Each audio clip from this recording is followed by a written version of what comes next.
Hello there. Welcome to Module 3 of the Mayan Calendar pop-up group. My name is Tanya Dantes, and I am your fearless leader for this 13 days of the Serpent Wave spell. I'm so happy that you're here, and I am here to share with you today about how the two calendars, Tzolkin and the 13 Moon Calendar, interplay.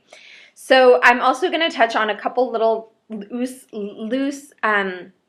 odds and ends that we had hanging. For example, what is an oracle, and what are the families? There's a couple of terms that I'm going to clarify, okay? So as always, leave me your comments, your questions, and I'll be sure to get back to them. Tag me if you want me to make sure I see it. Okay, so by now you know about the 13 Moon Calendar and the Tzolkin. If you don't know what I'm talking about, go back and watch Module 1 and 2 and then come back to this video, okay? So as you all saw, the Tzolkin, I already showed you my prop here, my homemade Tzolkin, right? I can't show you the whole thing. I'm not going to scoot back. But the way it interplays with the 13 Moon Calendar is perfectly seen through our birthdays, okay? So I'm just going to take mine. So my birthday, August 10th, 1979, is fell on a red lunar moon day. That exact day, August 10th, will not be red lunar moon again until I turn 52 years old. Every 52 years, the 260-day calendar coincides back exactly with the 365-day calendar. This is a mathematical thing. This is not like a woo-woo. This is like, I'm not a mathematician, but like if you do, like this is like this. And if you do the math, you will see that it's just always like this. And it's just always like this. So like it's really cool. Like this is one of those things where you see how cool math is and like how cool the Mayans, who were amazing mathematicians, like figured this stuff out. So 13 times 4, 52. So after your fourth cycle of 13 years, you are again what you were when you were born. So what happens in these years in between? Great question. So glad you asked. So that's where we have something called the families. So as you all know by now, there are 20 archetypes. These 20 archetypes fall into different categories. One is that they have different colors. That by now you've also already noticed. We have red, yellow, white, and blue or black. Yeah, sometimes it's considered that it's actually black. The only thing is that sometimes it can be hard to color a graphic black because then you can't see what's inside of it, right? It's like coloring something in black. Then you can't really see the inside of that drawing, right?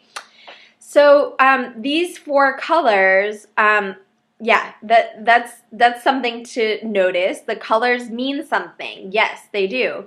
And each of these families, each of the families have one of each of the colors. So there are 5 families with 4 different archetypes of each different color. And it's pretty easy because it's like the first tone the first archetype or glyph is paired with the 6th, the 11th, the 16th. Okay, so as you can notice, they're always 5 apart. So the 1st, the 6th, the 11th, and the 16th. And then obviously the second glyph is paired with the 7th, the 12th, and the 7th, the 12th, and the 17th. Then the third would be paired with the 8th, the 13th, and the 18th. And second to last, the 4th would be paired with the 9th, the 14th, and the 19th. And then the last one, the 5, would be paired with the 10th, the 15th, and the 20th. Got it? So those are the families. Those are the different 5 families that there are. And so all of us have a family, and it depends on what glyph we have, right? So again, going back to the example of me in the 9th, I am paired with the 4th, the 9th, the 14th, and the 19th. That's the seed, the moon, the wizard, and the storm. And that has certain implications. Like when I meet people who have those kin, we have a lot in common because we always go through the same cycles. What do I mean? Is that in those years where my birthday is not falling on a red lunar moon, it's always going to be alternating between the other archetypes. See, another mathematical cool trick, right? So my birthday is going to fall on, I was born and it was a moon. Let's skip the numerals for a second. Let's just go to the glyphs. So my birthday was on a moon. The next year it's going to fall on a wizard. The next year it's going to fall on a storm. The next year it's going to fall on a seed. And then it's going to start over again. It's going to go on a moon, moon, wizard, storm, seed, moon, wizard, storm, seed. And it's just always going to be like that. And then it's going to go through the numerals in order. It's just very simple. Once you know it and memorize it, it's so simple. It's just math, right? So if I was a lunar moon when I was born, then the next year I was an electric wizard. The next year I was a self-existing storm. The next year I was an overtone seed, and so on. And I know them by heart because, I've studied this for a while. I've been doing this for a while. But you don't have to know them all by heart. You do have to have a list of the archetypes and the numerals. And I'm going to be doing that. I'm going to be talking a little bit more about what's next. And I'm going to have there's going to be an opportunity for you to have I'll announce it officially tomorrow, but what is like a group in which you're going to be exploring all these things and getting hands-on about it and be supervised. So it's pretty fun. And that's how you learn it, because you need like a group to like support you and to be in that energy and to be motivating, inspiring you to do it. That's how I learned. That's how I did it. And so that's how they interplay. So every 52 years they coincide, and then the other years it's alternating between the 4 different archetypes. So like, for example, one thing that's really cool is that the new year of the 13 moon year always is on 26th of July, as I already shared with you in the other modules. And so it's always going to alternate between what's called one of the archetypes of the portal family. It's called portal because it's the portal or doorway of the new year. And it's always it's actually of my family. It's always on a seed, moon, wizard, or storm. So we always have that's the title of the year. It's like a seed year or a moon year or a storm year or wizard year. And so what's also been exciting is that as I've shared with you, the 13-day cycles, they're not just, as you've heard by now, a kin is not just a day, it's an energy. So a year has an energy, a person has an energy, a group of people has an energy, right? And so what's really cool is that you can make 13 units of different things. Like we have 13 units, like a 13-day unit, we have a 13-year unit, we have a 13-moon unit. So a year is really a 13 moon or month unit. A year is a wave spell, right? So that's really cool. What is a wave spell? This is a wave spell. It's a 13-something unit, like a 13 years, 13 days, 13 years, 13 days, 13 months. It can be 1,300 days. It can be 13,000 years. It's like it can be a unit of 1,000 years, right? It's a wave spell of 1,000 years. That's how it goes. So each year we have a different energy, right? And so can you see where I'm going? If there's a wave spell of 13 years, we can have a wave spell of 13 years, right? And so what started it this year on July 26th, we're going to go into what's cosmic moon year. Cosmic is number 13. So 13 years ago, what started was a wave spell of the moon. So 13 years ago, we began a wave spell of the moon. So as a collective, we've been living the years of the moon, which is about receptivity, the feminine, the remembering who we are. As can be seen all throughout the world, what's happening, this return to the feminine. The feminine is really just our receptive, our listening, our meditative side, our spiritual side, right? Like surrendering some of the control and like having compassion and empathy and just listening, not having to do. And it's about the balance of the masculine and the feminine in the planet, even just like on a literal level, like with the Me Too movements and all of this stuff, like these debates that have happened of like, hey, it's not okay to sexually harass people. Hey, women need to be paid the same, all this stuff, right? And so men also realizing, hey, I get to have feelings too, and I get to like not always be the provider, but I get to receive as well. This whole balancing energy that's been crazy has been like the 13 years of the moon, and we're about to enter the last year of that, which is transcending through the moon. And after that, next year, so 2019, we'll start on a series of 13 years of the wizard, which is magic, alchemy, transmutation. Cool beans, right? It's so cool. You get to see, frame time or frame, our lives in these different cycles of energy.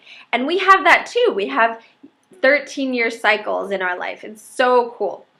So the last thing I want to touch base about is that when I say your kin, it can also mean your galactic signature. Like sometimes that word gets thrown around, and I wanted to just mention it because someone said it the other day. What is my galactic signature? It just means your archetype and your tone. So lunar, moon. That's it. That's all. Okay, now the last thing I want to touch base on today is the oracle. What is an oracle? So some of you have seen me posting.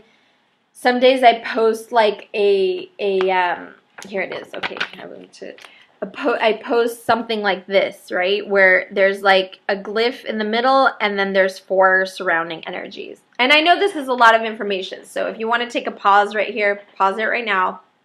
This will be a couple more minutes, but it is a lot when this is the first time you've heard it. I totally acknowledge that. I just want to give you, I'm just really committed to you guys. I really want to give you, like, have you for 13 days. I have just like about 7 more days with you guys. And so I'm covering all of this basic info for you all, okay? So the oracle, it's when you calculate a kin, it has what's called an oracle, and it has these 4 surrounding energies. The energies are at the top, it has what's called the guide. It's like, through all the different teachers I've had, what I most resonate with is that it's a guide. It's like your spiritual body. It's like your spiritual thing. To the side, to if you're looking at it, if you're like studying it, to the right-hand side of it is what's called the analog. It's your buddy energy. It's like your ally. It's like it's also looked at as your physical body, like the buddy energy, your buddy. On the other side, if you're looking at it, it's on the left-hand side, is your antipode. This is your opposite complementary energy. This is what I was sharing about, like the 5 and the 10, like the serpent, the opposite complementary is the eagle. The dog, in the daily Mayan weather forecast for Day 6 with right rhythmic dog, I explained it, and I was talking about how dog energy, the opposite is the sun, okay? So it's the energy you have to pay attention to integrate, because it's like so kind of opposite to you that like if you became it, you would like kind of not be yourself. But it's good for you to notice it so that you can see like what aspects of it you do need to integrate. Like it's like you're projecting outward and you do need to integrate. And then like obviously always like the shadow part, which is like, okay, well, I don't like that. I kind of keep away from that or whatever. I already said the up high, down below, you're too slow. No, just kidding. The down below part is the occult, it's called. And it's seen as the emotional body. Oh, sorry, I didn't say. For the left-hand side, the antipode is like the mental body, all right? That mind, you got to keep your eye on it, not let it rule or control you. Underneath, the occult. This is your occult power. It's like you have a lot of power, but it's sort of hidden there.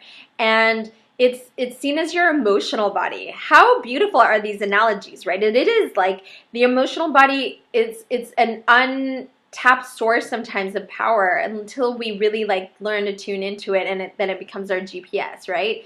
So that's it. That's the oracle. There are mathematical formulas that calculate it. Honestly, at this point, do not try to like calculate it yet, but just you can go to lawoftime.org and you can type in your birthday and it'll give you what your kin is and it'll give you your oracle. I can post that link below. All right, well, that's it for Module 3. We covered a lot of stuff. We covered how the two calendars work together, the oracle, families, galactic signature. Now you know what family you're in, or you can go find that out. You know about your oracle and how to find that out, how the two calendars work together, and how you're always switching between the cycles, and how when you're, born, your kin won't repeat until you're 52. Amazing, all this stuff. One last thing is that time is a spiral, and I didn't say what the heck I meant by that, and that is that time is a spiral. It's like it's both linear, like it moves sort of like there's transformation and change, but there are cycles that repeat, as we saw all throughout what we were saying. When you turn 52, you'll become again what you were when you were born, and you'll repeat all the same cycles, but with all the wisdom that you had from all the prior cycles of, those daily, of those yearly changes between the different glyphs, and of those 13 wave spell years. Like, you're going to be working on certain missions and stuff to like learn and integrate into your life, and then you turn 52 and you're an elder. So time is a spiral because it's like it's both linear, like it's like transforming, it's not the same, it's changing, things are shifting and moving, and we're growing and evolving, and there are cycles that repeat. You can totally see patterns, and that's where we learn. Have a beautiful rest of your day. Thank you so much for tuning in, and let me know your questions below.